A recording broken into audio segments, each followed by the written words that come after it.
Immense state indebtment. Which state indebtment? Japan's debts are so big, so huge, this nation should have to work more than 2 years for free to refund the whole sum. This is not possible. Nippon understand that. Also the United States and Europe have a like-some problem. Neither they know a solution. The inhabitants of Iceland had to work even 10 years to step up to this disaster. And in the meantime live from fresh air and from love. Certainly not for their politicians and their banksters. The state indebtment, a rippled ice sheet as big as Greenland, lies itself across and seems to annihilate all intentions or hopes to free the way again. Argonauts of the most brave fleet, wouldn't that be a challenge for you? Without guarantee, of course, with lawyers, one never knows. I explain myself. Don't wait and hesitate until Obama or Volcker perhaps decide to do something. They are waiting for you. Follow the call inside of your cells. There is always a solution. Thereby be without falsehood, like the pigeons, but at the same time be as shrewd as the snakes. Very well spoken, but how pigeons could manage, even being as smart as the snakes, to blow in the air such an immense ice continent? You pray for rain, and you forgot to take your umbrella with you. Express your wish clearly and look at the issues. Here, one possibility among others, just an example. Backwards, another vast ice sheet is floating as big as Labrador, but much more square and angular. So, ask the wind It may blow that chunk in direction state indebtment, with in the front its sharpest peaks. The blow of the impact will not harm you. The debt mountain, on the contrary, will have ceased to exist. We think we understood. Our pigeon simplicity gave wings to our thoughts. That threatening chunk behind us, that potential destructive monster, it should be the ice mass of the mass plains. As good as we are informed, such anomaly floated across the ocean from the United States. It is meant to functionate like a sort of bulldozer for lawyers to gather big money. Because those chancelleries are mostly successful in catching fantastic sums as fees out of these plains against brutal injustice, they often take the initiative to such hearings themselves. Anyhow, they are not difficult to convince to put on the head of Robin Hood, reloaded. Only the head, of course, not the heart. What did they do? $5.1 million Exxon had to pay after the oil catastrophe in Alaska with the Exxon Valdez. All big German enterprises will never forget the trial of that Jewish Holocaust survivors. $2.1 million. The firm Faux Corning had been obliged by such kind of a lawyer's attack to take its financial responsibility over endangering silicon breast implants. And after that went bust. Hold it, I see you're startling. You don't wish anybody to go bankrupt, even not your vilest enemy, and that honors you. This time, however, you should consider things a bit differently. The snake is about to bite in its own tail. From this circle of death, there is only one way out: to empower a divine spiral in developing, and that lies in the hands of fearless blokes who start a spiritual wedge function initiative.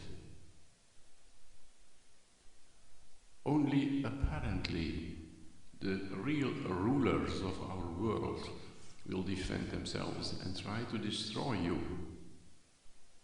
since in the agreement they made before they incarnated, this momentum is engraved very clearly and in golden characters, not as a debacle, but as a chance, perhaps the last one for long, which in any case they have to take.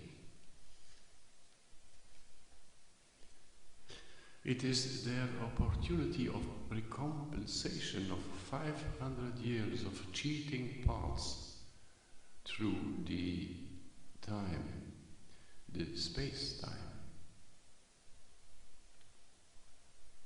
Many among them will get a point just in time and succeed in the graduation.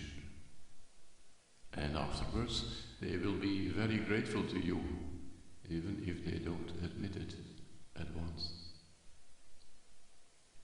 So pigeons without falsehood, and above all without false pity, Exercise a bit in getting stringent, stubborn and dull for a moment. And let the US lawyers calculate the whole amount which had been taken from poor people all over the world in order to enrich and empower a few clans, together with their families, their proteges, and their imitators. You want another argument, please? IT. It changed your life, and how? The PC, the personal computer, one of the most important inventions since the steam engine. If it had had the occasion of being introduced in economic processes without contempt for other persons, it would have made possible a pension with 50 for everyone in every place. At least. And what came out at the end? The pension with 67. Or it could have limited the weekly working time to 30 hours. What was the result in reality? 50, 60 of it open upwards. Or admit reasonable hourly wages all over the world. Lately they were lowered till the level of 3,0 euro. And on the 27th of January 2010 in Stralsund, even till 1,32. Or get rid with children's labor and same like. Lidl and Co. are very proud on their super competitive position.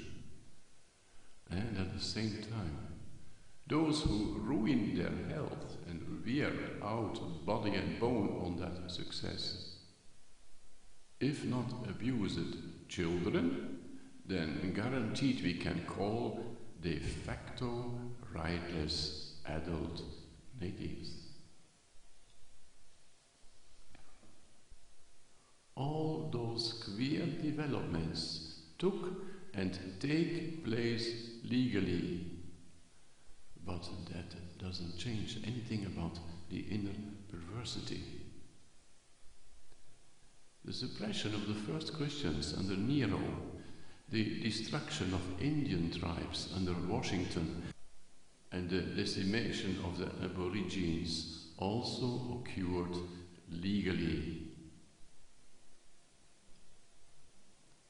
As said before, once the densest box will be lifted off, the liberty frauds will be grateful to you that you found the courage to pull them in front of a court, of an inner court.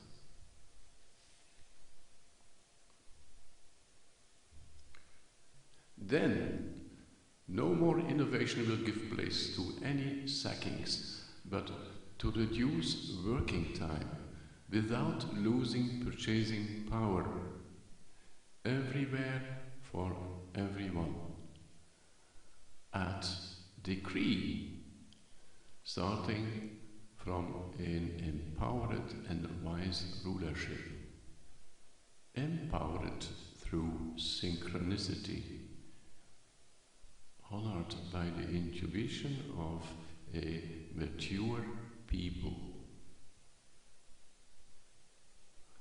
All that should be evident while an increase of productivity by innovation of education, etc., is intended to be a benefit for everyone and not only for the prosperous, for the more prosperous, in their semi-mafiosi VIP, very important persons circles, who pretend to have to fight on the battlefield against the enemy. the beloved enemy. Why, for the devil's sake, he should have to disappear one day? Isn't he assuring them so much privileges? And if there is one human being left who is not willing or too lazy to understand this, he, the flesh, will have to pay in a pot. In Germany, a similar procedure already exists today in order to protect the social conditions of handicapped people when they don't find a job in the normal labor environment. With unabled soldiers, it's no use to enter the battle. Out of those filled pots, nowadays they build homes, schools and compensation employment ateliers. These sums, please notice that, are no pittances or gifts or so, but real double punishments for the saboteurs of a reasonable economic order, too often supported in their perverse endeavor by radio, television and press sinister masterminds who not long ago were making jokes upon all that appealed to solidarity. Populism it was, they said. Populism. Shame on you, embedded journalists, spineless contemporaries. Inventions, innovations, education or productivity incentives are not weapons, and they should not be transformed in such stuff. Within the calculations on 500 years of injustices, which our ingenious American lawyers are reckoning up, of course also will be included the compound interests and the tax evasion. That should not be a problem for them at all. They are no rookies. If nowadays it is possible for scientists to know and quantify the composition of the air at the time of the birthday of Amenophis II, in taking some little drill core material from the polar ice, it should be their easiest job for that chancelleries with their mega computers to fathom the exact sums which the legal mafia robbed from the have-not paupers in the course of 500 years of sneaky tracks. And also to discover on which accounts those treasuries landed at last. Not to forget other ways of depositing wealth in the refrigerator. Property, real estate, and similar.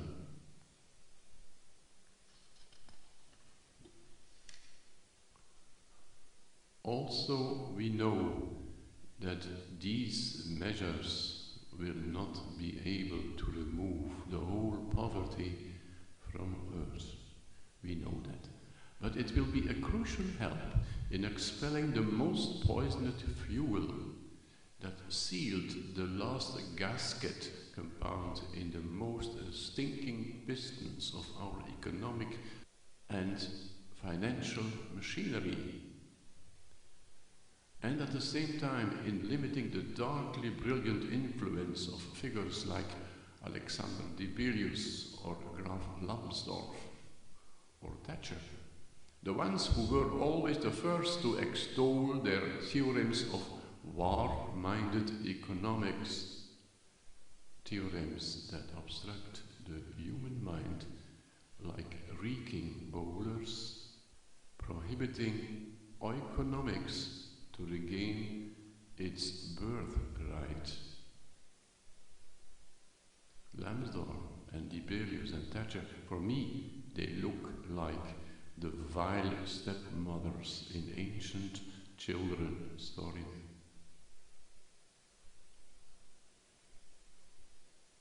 Oikonomy, the one that share without tolerating laziness from any side, would never have enabled such unspiritual viper theorems to raise their head.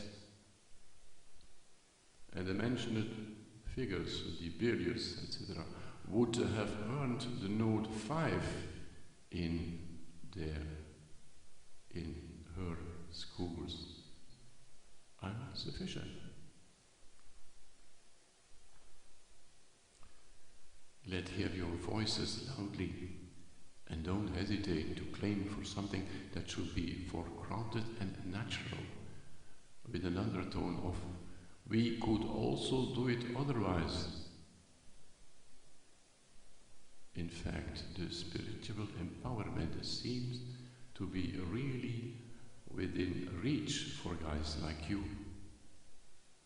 which one can better feel than prove. Feeling is the better track anyhow. It sends pleasure for the task, and this has been one of the arguments why you agreed to incarnate at this time under this sort of circumstances.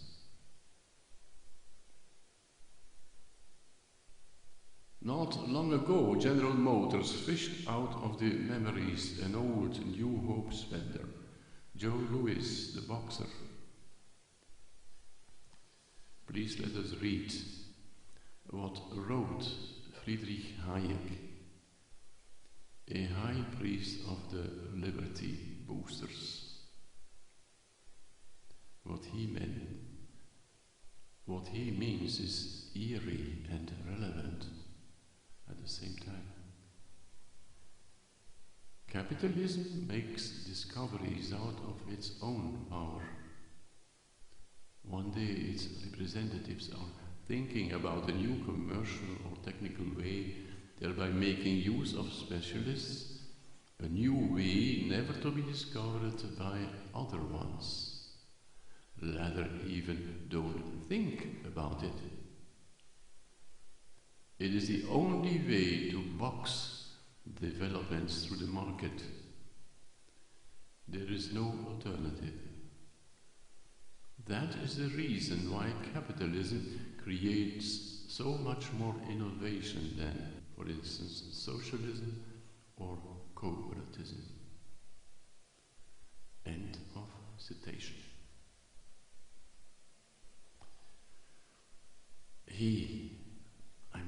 Hayek, he has got the point. Above all, if you choose the word boxing,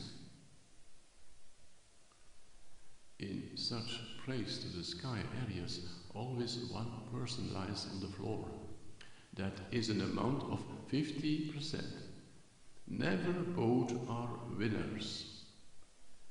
And at the next or the overnext game, that winner will lose it all.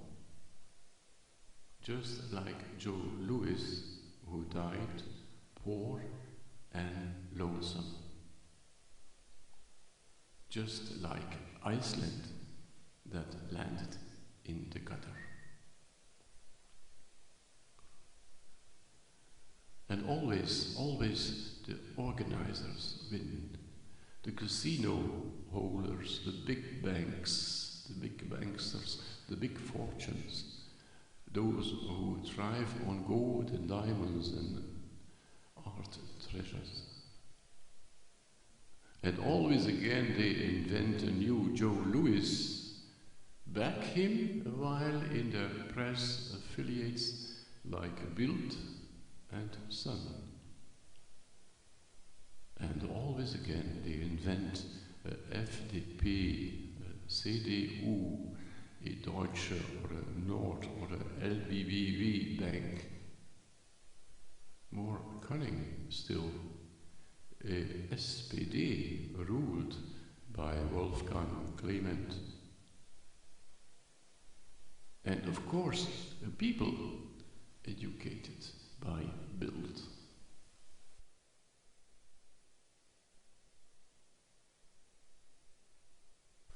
All this is drawing to a close end. Earth wants it, and she supports no more box or cockfights on her soil. Bolivians call her Pachamama. They don't like that Copenhagen eco-techno-green New Deal stuff. You, the pigeons without falsehood and without false pity. Viewed from the other side, you even are empowered to do it in a successful way. Then, in the meantime, hidden in anonymity, a critical mass of souls under skins has grown up, who really do understand you, and they are so different from that zombie crowd. So different too from the intellectual spider minds. And they don't need any more boxing matches or football nonsense to raise from their seats, getting motivated to embrace the right and last acts. And that not only in Bolivia. Maybe it needs no more than a pair of near misses debacles. We are observing that sort of events with great interest. Perhaps a virtual tribunal, such like the one lately erected at the occasion of the Enlazandas Alternativas in Madrid, could get the stone rolling and possibly lure that sort of Robin lawyers in their hood pole position into a real kind of trial, like described before. John Grisham, why not start a new thriller? Your ultimate one.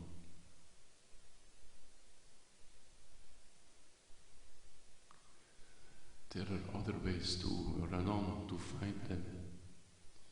It shouldn't be necessary to shut down all the machinery to position 0, an uncontrollable one, to force the embedded journalist to start judging and writing more consciously. And it also is thinkable that no living rich offsprings needs to be disinherited. Only those who still are to be born. Because the living ones are humans, are human beings too, and start to remember.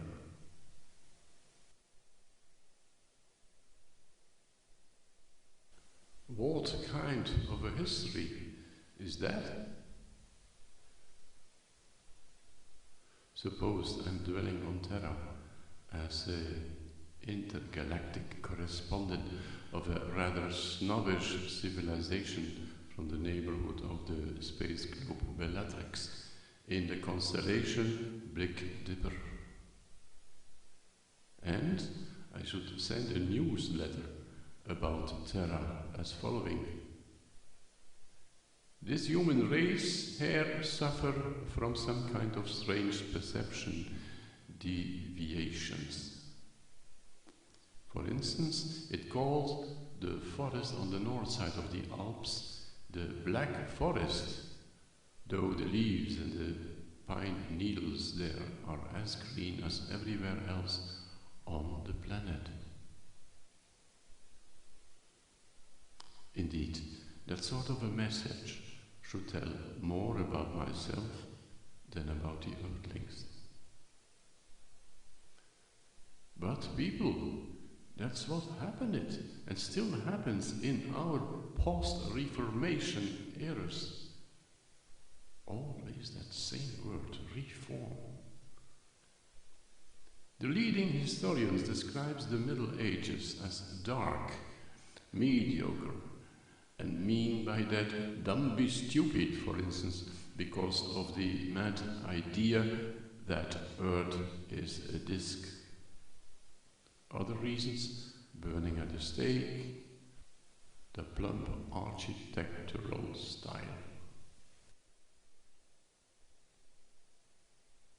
With changing mentalities, and thanks to early romantics like the young Goethe, in the meantime the odd style was reappreciated. Other blasé judgments, however, do not cease to seethe in the feuilletons. And what is more disastrous, in the history books, in the first place, those in the schools, and especially in those countries that consider themselves as being the leading ones. Thinking about them, I always have in mind that wonderful painting of Peter Bruegel, one of his best, showing a long procession of no-seeing figures guided by a half-blind. In the High Middle Ages, the learned ones knew about the round earth, and for that there is proof available. After the expansion of the universities throughout Europe, in the image of the Sorbonne, real knowledge became an occasional side effect of what was going on academically. What was going on? The elevation of egos on stilts, feeded in their stables with food of word capsules. Stables full of arrogance and power greed. Wisdom at a bad time. The invention of Gutenberg, on itself a useful item, was the ideal tool for the new sport in these surroundings. Propaganda on a bigger scale was born, along with the falsification of history. And the best thing to do for those manipulators was starting the hunt for the best brains in order to perfectionate the intellectual way of considering reality. The perfectioning of almost perfect lying. Students becoming excellent sheep. Sounds very modern, and today only the names of the places have changed. Harvard, Yale, Stanford, etc.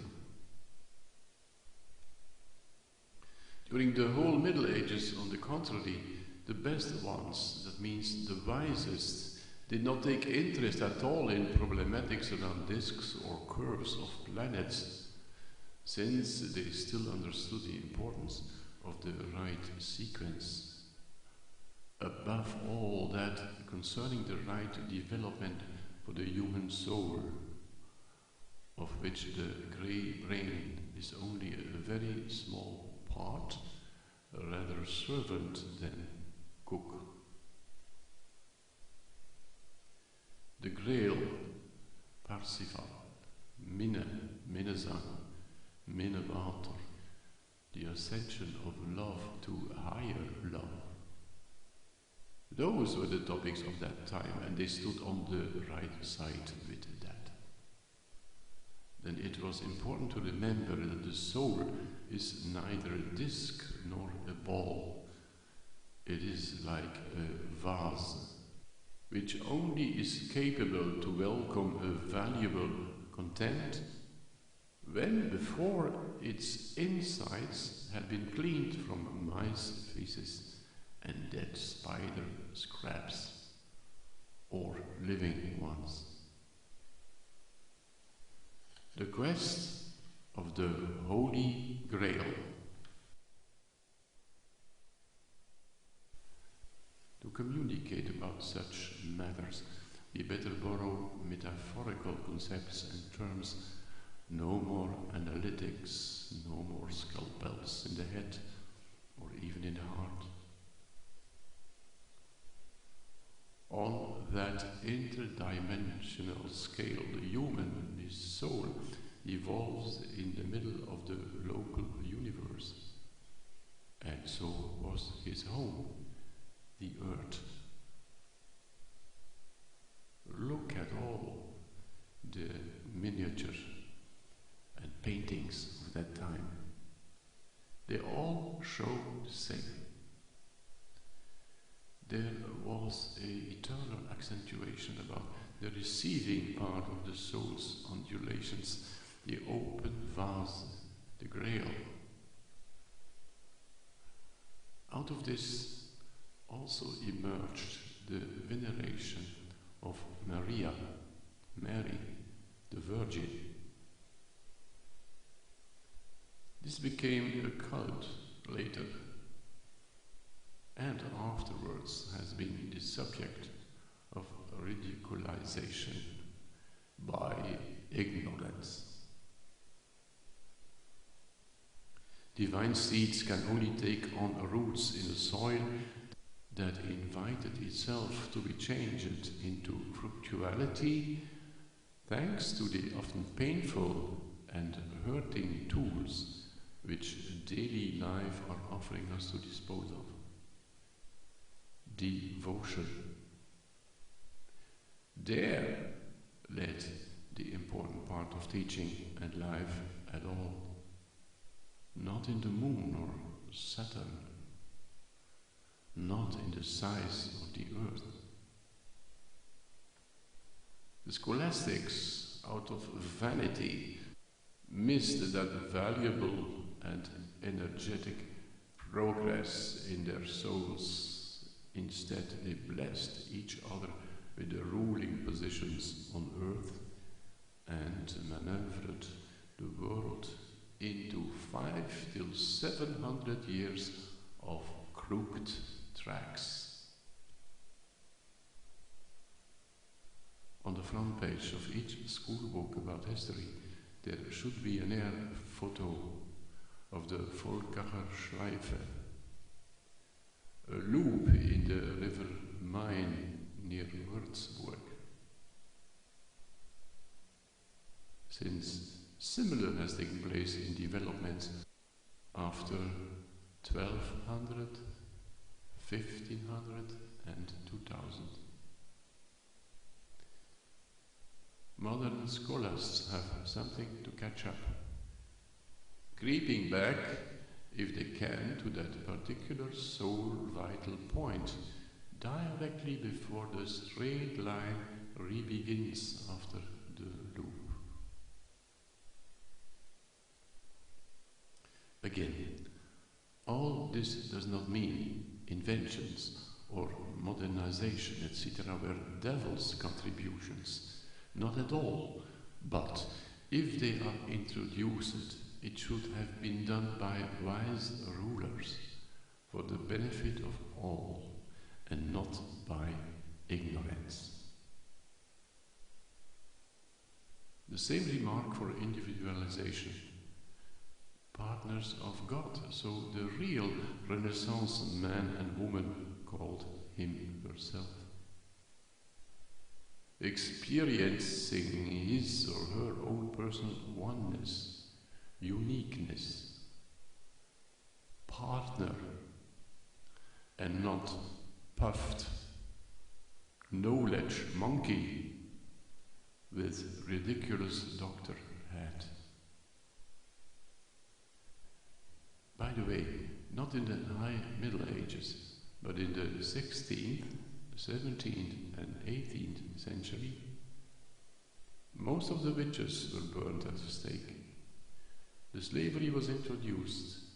Loaning against interest or usury became normal behavior. The teachings of history in schools nowadays are a disaster. They need to be turned upside down and freed from propaganda of the victor's perversities. Education, of course, but not to egos on stilts, bumpy ones. There have been enough figures like Dibelius and Middelhoff and Thatcher in the control towers.